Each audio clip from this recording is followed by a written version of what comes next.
22편의 MCU 영화 중에 제게 개인적으로 가장 큰 영감을 줬던 건 캡틴 아메리카 윈터 솔저였습니다. Croyais que tu étais plus qu'un bouclier.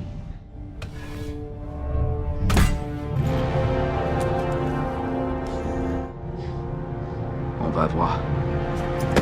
생각해보면 캡틴 아메리카는 그다지 매력적이거나 입체적인 히어로는 아닙니다. 온통 농담과 드림만 날릴 생각만 하고 있는 마블의 히어로들 중에서도 거의 유일하게 딱딱하고 변화가 없는 인물이죠. 오죽하면 캡틴 역의 크리스 에반스가 나한테도 농담을 좀 달라라고 매번 볼멘 소리를 했을까요?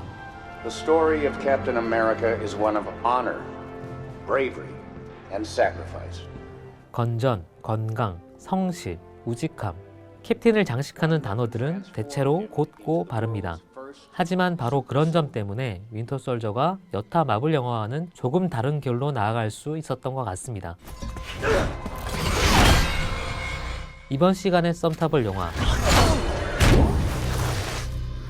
캡틴 아메리카 윈터 솔저입니다.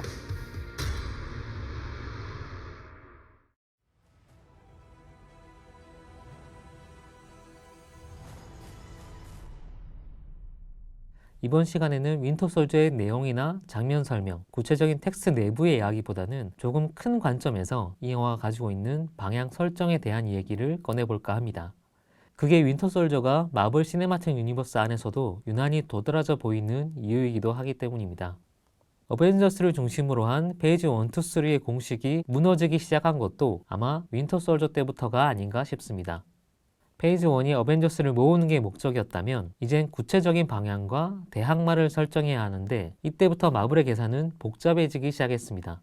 저는 마블 시네마틱 유니버스가 본격적으로 시리즈를 넘어서 독자적인 프랜차이즈로 구성되기 시작한 게 바로 이 시점부터라고 생각을 합니다. 윈터 솔저가 조금 남달랐던 점은 캡틴 아메리카를 아이언맨의 대항마로 성장 그리고 인식시킨 영화였다는 점입니다. 그리고 드물게도 1편보다 나아진 속편이기도 합니다. 크리스토퍼 놀란 감독의 배트맨 3부작 중 다크나이트처럼 말이죠.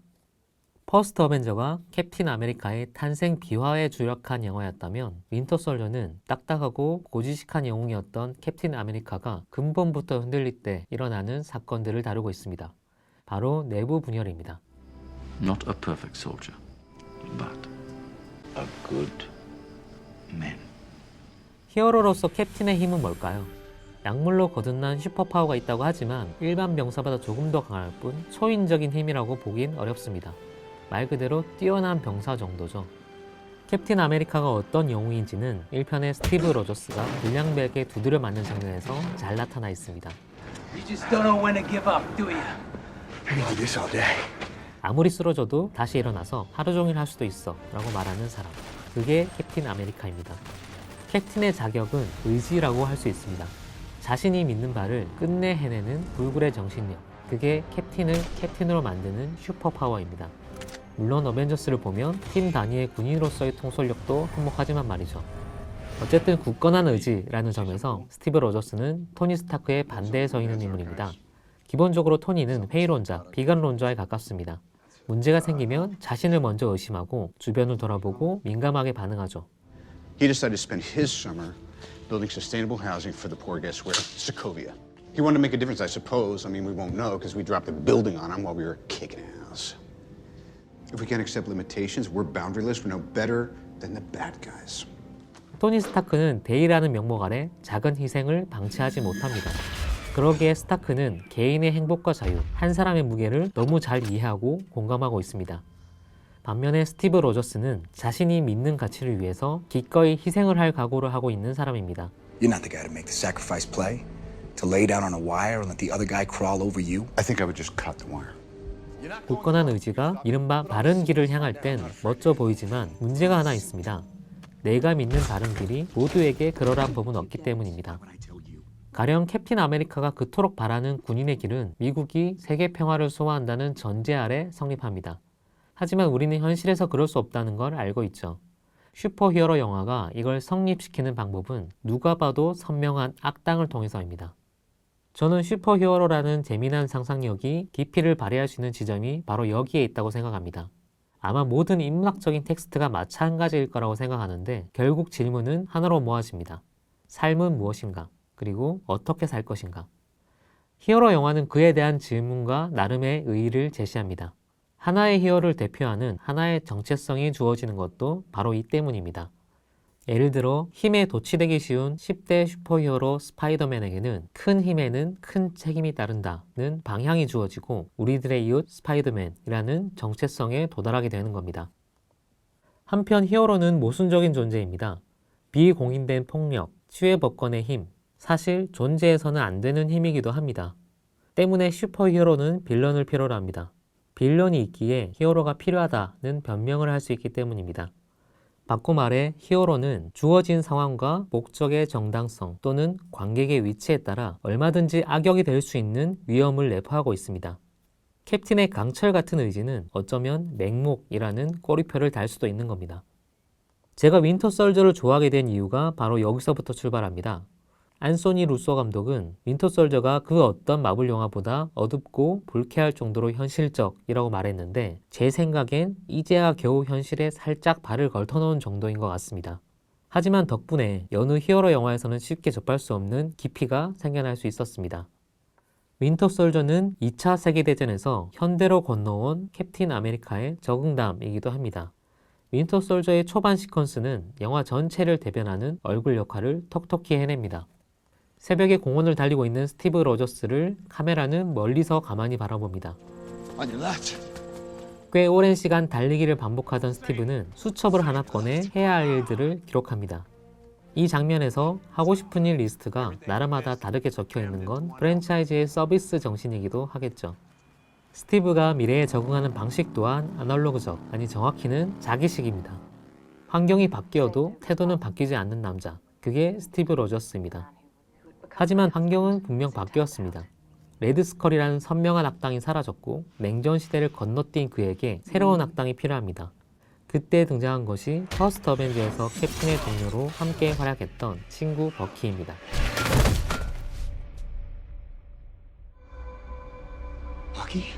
캡틴은 어느 날 갑자기 적이 되어 나타난 옛 동료의 모습을 보고 그가 왜 변해버렸는지를 알기 위해서 음모 속으로 뛰어듭니다.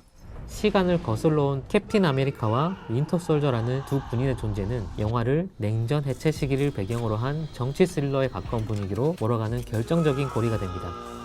이 시기 정치 스릴러의 특징 중에 하나는 내부의 적이란 존재입니다.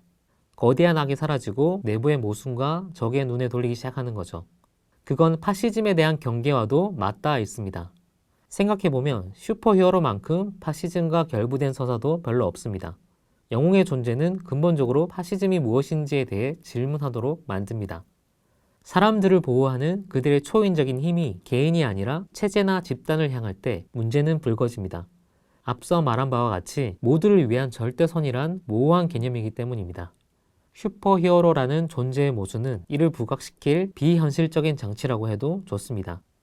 SF 영화가 배경, 상황, 시공간을 통해 현실을 풍자한다면 슈퍼히어로 영화는 히어로라는 존재를 통해 각자의 정의가 무엇인지에 대해 질문한다고 할 수 있습니다. 이런 질문들을 깊이 있게 파내려간 영화가 다름 아닌 왓치맨이나 다크나이트 같은 영화들입니다. 배트맨이 스스로 불법적인 폭력을 행사하는 다크나이트가 될 수 있었던 한도는 개별 범죄에 대한 응징을 가할 때까지입니다. 범죄를 직접 단죄하고 폭력으로 스스로를 지킨다는 자경단의 행동 원리가 사회 전반으로 확장되고 마치 정의인 양 포장될 때 불쾌감과 의심이 싹트기 시작합니다. 다크나이트 라이즈가 바로 그런 경우였습니다. 영화 다크나이트에선 자신의 역할과 한계에 대해서 고민하고 있던 배트맨과 폭력의 또 다른 얼굴이라고 할 수 있는 조커를 대치시켜서 이 질문들을 완성해 나갑니다. 한편 왓치맨의 경우 슈퍼히어로라는 억제력 혹은 폭력에 대한 은유적 상상을 통해서 히어로와 파시즘의 문제를 풍자하기도 했습니다. 자, 그럼 윈터 솔저는 어떨까요? 주제적으로는 개인의 자유냐 안전이냐를 놓고 의견 대립을 벌이는 11호의 전초전이기도 합니다. 9.11 테러 이후 할리우드 영화의 중요한 화두 중에 하나였죠. 국가의 정의를 믿어 의심치 않던 캡틴은 쉴드로 소속을 옮기고 나선 쉴드의 정의에 대해 의심하기 시작합니다. By holding a gun to everyone on Earth and calling it protection. S.H.I.E.L.D. takes the world as it is, not as we'd like it to be. It's getting damn near past time for you to get with that program, Cap. This isn't freedom. This is fear. 물론 동기는 매우 사적인, 그러니까 친구 버키의 존재 때문이죠. 한번 소속을 잃어버린 캡틴은 이 작품을 기점으로 특정 집단이 아니라 스스로의 가치와 신념을 믿는 방향으로 변모해 나가기 시작합니다. 다만 캡틴 아메리카라는 캐릭터 자체는 매우 평면적이기 때문에 대신에 그를 둘러싼 상황을 복잡한 음모에 둘러싸인 서사로 만들어서 입체적으로 끌고 나가는 겁니다. And if I'm the only one, then so be it. But I'm willing to bet I'm not. 데이터를 분석하여 평화를 위협할 수 있는 인물을 사전에 차단한다는 쉴드의 계획은 얼핏 범죄를 예언해서 예방하겠다는 마이너리티 리포트를 연상시킵니다. 2천만의 인구를 희생시켜서 70억 인구를 구한다는 주장은 얼핏 들으면 합리적으로 보이지만 문제는 그걸 선택하는 힘을 누가 가지느냐에 달렸습니다. 이건 규모의 차이일 뿐 홀로코스트를 자행했던 나치의 논리와도 별반 다를 바 없기 때문입니다. 윈터 솔저에서는 쉴드의 상층부가 실은 하이드라였다는 걸로 상황을 무마합니다. 이 음모를 막는 인물이 2차 대전에서 나치를 막은 스티브라는 점도 의미심장합니다. 아니 어쩌면 필연적이라고 해야겠네요.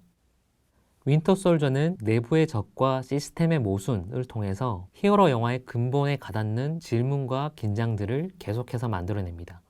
요컨대 힘을 통한 폭력을 어떻게 사용해야 하는지, 어떤 명분으로 이들이 계속 유지될 수 있는지에 대한 질문들이 이어집니다.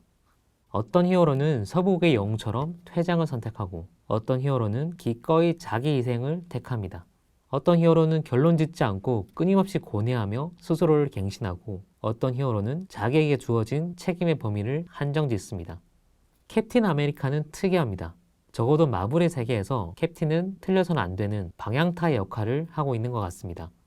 단기적으로 보면 불의처럼 보여도 결국엔 캡틴의 판단이 옳은 것처럼 그려지죠. 하지만 자세히 살펴보면 속사정은 조금 다릅니다. 캡틴은 늘 올바른 선택을 하는 사람이 아니라 올바른 결과가 나올 때까지 멈추지 않는 사람입니다. 그게 히어로로서, 인간으로서 매력을 더하는 요소인지는 모르겠습니다. 좋아하는 분도 있고 인간미가 없다고 싫어할 사람도 있겠죠. 하지만 적어도 윈터 솔저 안에선 캡틴의 이러한 속성을 충분히 활용해서 히어로라는 존재에 대한 질문을 한 번쯤 해보게 만듭니다. 그리고 어쩌면 그건 캡틴 아메리카가 뻣뻣하고 고지식하고 평면적인 히어로이기 때문에 가능한 시도들이었습니다. 캡틴이라는 흔들리지 않는 닻을 내린 후 풍성하고 긴장감 넘치는 정치 스릴러로 나아갈 수 있는 거죠. Call it, Captain. Stark, anything gets more than 3 blocks out, you turn it back or you turn it to ash. Thor, you got the lightning. Light the bastards up. And Hulk. Smash. 뒤돌아 생각해보니 마블 시네마틱 유니버스가 매력적이었던 건 어벤져스라는 팀 내의 가치관 사이가 또렷했기 때문입니다. 서로 다른 영웅들이 만나서 공동의 목적으로 함께 행동하고 차이를 드러내고 반목하는 과정이 즐거웠습니다. 히어로가 초월적인 존재, 우상이 아니라 말 그대로 시민들과 함께 숨을 쉬는 존재였기 때문이죠. 개인적으로는 우주의 적이 나오면서 그렇게 땅에 발을 붙이고 공감할 수 있었던 현실적인 부분이 다소 사라졌다고 생각합니다. 적어도 타노스와 인피니티 스톤이 중심이 되기 전까진 마블 시네마틱 유니버스의 무게감을 더해주던 존재는 누가 뭐래도 캡틴 아메리카 그리고 영화 윈터 솔저였습니다. 지금 와서 새삼스럽게 캡틴 아메리카 윈터 솔저가 다시 생각난 건 그 때문입니다. 들려오는 소식을 보면 마블 시네마틱 유니버스는 점점 우주적인 차원으로 넘어갈 예정인 듯 합니다. 물론 그건 그것대로 매력이 있을 겁니다. 하지만 제가 생각하는 슈퍼히어로 영화의 균형점, 수용 가능한 현실 감각은 윈터 솔저 쪽에 더 가까운 것 같습니다. 이제 와서 새삼 돌이켜보니 참 멀리도 왔습니다. 멀티 유니버스의 개념까지 나오는 마당에 가능성을 전부 닫아둘 필요는 없겠지만 적어도 당분간은 마블 시네마틱 유니버스와 작별을 고할 수 있을 것 같습니다. 오늘 썸 타본 영화 캡틴 아메리카 윈터 솔저였습니다.